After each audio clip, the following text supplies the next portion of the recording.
അജനാണ് പറഞ്ഞോ. അത് നിങ്ങളെ തലയിൽ വെച്ചിട്ട് ഞാൻ പറയാം. എന്നാൽ ഞാൻ പറയാം. ഇതിപ്പോൾ നെയ്യപ്പം ഉണ്ടാക്കാൻ വേണ്ടിയിട്ട് മാവ് ഉണ്ടാക്കുകയാണ്. ഇമ്മയാണ് ഇത് ഉണ്ടാക്കുന്നത്. അപ്പോൾ ആദ്യം നമ്മൾ പച്ചരി 2 മണിക്കൂർ നേരം കുതിർക്കാൻ വെച്ചിരുന്നു കേട്ടോ, കഴുകിയിട്ട്. ഇപ്പോൾ നമ്മളത് അരച്ചെടുക്കാൻ പോവുകയാണ്. അപ്പോൾ അതിലേക്ക് ഇടുന്ന സാധനങ്ങൾ ഓരോന്നും നിങ്ങളെ ഞാൻ പരിചയപ്പെടുത്തി തരാം. ഈ ചെറിയ ജീരകമാണ്, അതൊരു 1/2 ടീസ്പൂണ് ഇട്ട് കൊടുക്കുക. അത് പപ്പടമാണ്. അത് ഒരു പപ്പടം വെള്ളത്തിലിട്ട് വെച്ചതായിരുന്നു. പിന്നെ ആവശ്യത്തിന് ഉപ്പിട്ട് കൊടുക്കുക. അപ്പോൾ അതിൻ്റെ ഒരേ അളവിൽ വെള്ളം വെച്ചിട്ട് അത് നന്നായിട്ട് അരച്ചെടുക്കണം.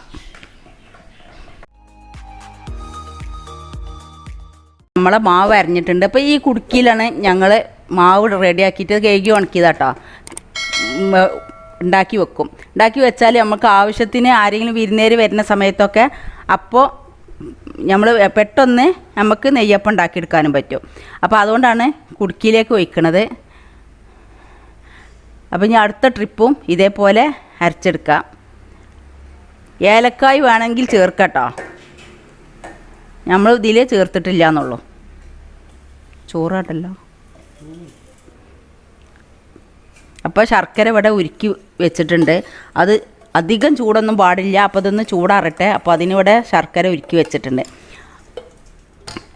ശർക്കരക്കുള്ള അളവ് വെച്ചാൽ നമ്മൾ മാവ് റെഡിയാക്കുമ്പോൾ കാണിച്ചു തരാം. അപ്പോൾ ഞാനൊരു 8 അച്ച് ശർക്കര ഉരുക്കിയെടുത്തതാണ്. ഇപ്പോൾ ഇതിൽ പിന്നെ വെള്ളം കുറവായപ്പോൾ ശർക്കരപ്പാനി ഉരുക്കിയതാണ് കുറച്ച് ഒഴിച്ച് കൊടുക്കണം കേട്ടോ. പിന്നെ നമുക്ക് ബാക്കി ഒഴിച്ച് കൊടുക്കാം. ഇപ്പോൾ വെള്ളം ഇനി പിന്നെ കൂടുതലായാൽ നെയ്യപ്പത്തേക്ക് പറ്റൂലല്ലോ. അപ്പോൾ അതുകൊണ്ട് കുറച്ച് ശർക്കരപ്പാനിയും കൂടി ഒഴിച്ചിട്ട് ഒന്നും കൂടി അരച്ചെടുക്കുകയാണ്. ഇത് രണ്ടാമത് അരച്ചെടുത്തതാണ്.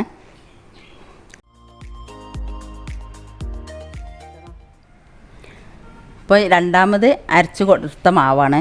അത് ഞാൻ ഈ കുടുക്കിയിലേക്ക് ഒഴിച്ച് കൊടുക്കുകയാണ്.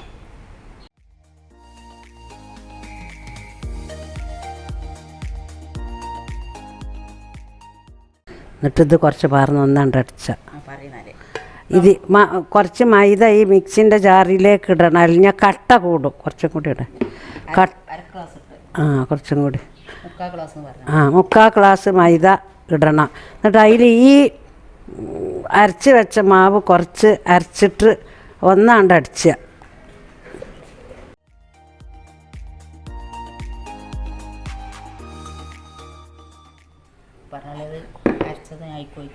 ഈ മൈദ മാവും കൂടി അരച്ചത് ഈ കുടുക്കിയിലേക്ക് ഇതാ വയ്ക്കുന്നു.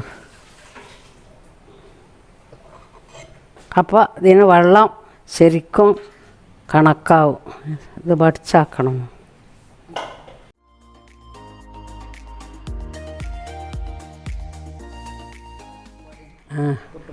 പുട്ടുപൊടിയാണത്.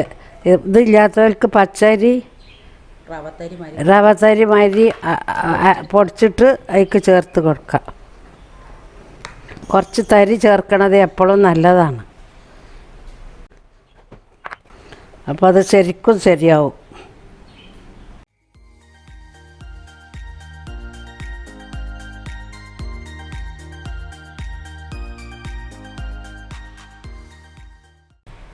ശർക്കരപ്പാനി വേണമെങ്കിൽ കുറച്ചും കൂടി ഇതിൽ ചേർത്ത് കൊടുക്കാം, മധുരം കുറവാണെങ്കിൽ.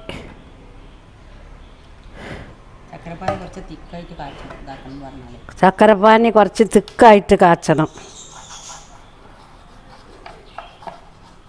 നല്ല ചൂടിൽ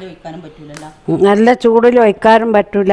കുറച്ചൊന്നും ഇങ്ങോട്ട് ചൂടാറിയാൽ നെയ്യപ്പം നല്ല സോഫ്റ്റാവും. ഫ്രിഡ്ജിൽ 1 മാസം ഇരിക്കും. അതിന് നമുക്ക് ആവശ്യമാകുമ്പോൾ ഒക്കെ അതിൽ നിന്ന് കുറച്ചെടുത്ത് പാർന്ന് ആരെങ്കിലും വരുമ്പോൾ വിരുന്നേരം വരുമ്പോഴും കൊടുക്കാം. നമുക്ക് കുട്ടികൾക്ക് വേണമെങ്കിൽ ഓൽക്ക് വൈകുന്നേരത്തെ ചായക്കും കൊടുക്കാം. ഇപ്പോൾ നെയ്യപ്പം മാവ് റെഡി ആയിട്ടുണ്ട്.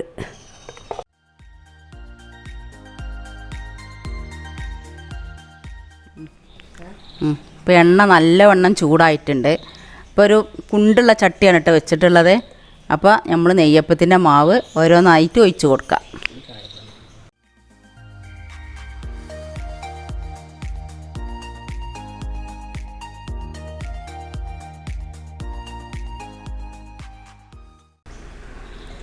ഇപ്പോൾ മാവ് ഉണ്ടാക്കിയ ഉടനെ ഇട്ട് നമ്മളിത് ഒഴിച്ചു കൊടുത്തേ നിങ്ങൾക്ക് വെച്ചുതരാം.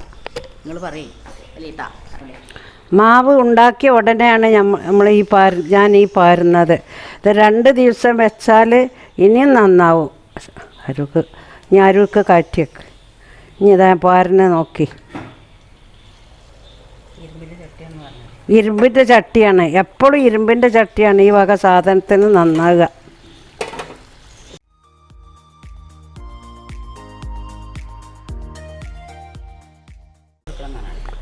പൊന്തി വന്ന് 1 മിനിറ്റ് കഴിഞ്ഞിട്ട് മറിക്കണം, എന്നെങ്കിൽ അടി പോവുള്ളൂ. ഇരുന്നാൽ അഞ്ഞ് നന്നാവും. ഇത് എണ്ണ പിടിക്കണമൊന്നുമില്ലല്ലോ. കരക്ക് കറ്റിച്ചാൽ മതി.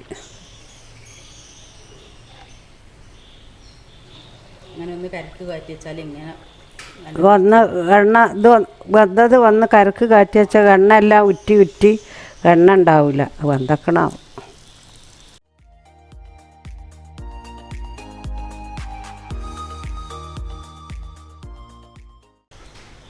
അത് ആദ്യം പറഞ്ഞ വെന്തിട്ടില്ലെങ്കിൽ ഒന്നും കൂടി അത് പൊള്ളി വന്ന് മറിച്ചിട്ട് അതൊന്നും കൂടി കണ്ട് ഇതിൽ കിട്ടുന്ന കൊടുക്കുക ആ എണ്ണയിലേക്ക്. അപ്പോൾ നന്നായിട്ട് വേവും.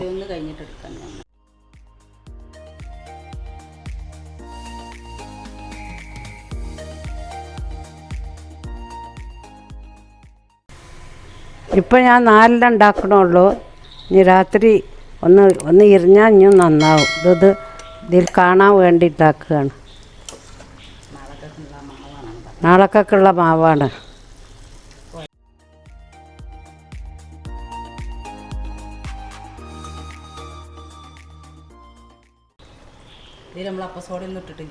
ഇടൂലല്ല.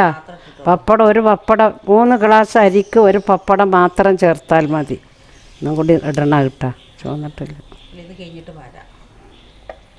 ചൊപ്പം എളുപ്പം പറഞ്ഞാൽ എണ്ണ വറ്റൂല.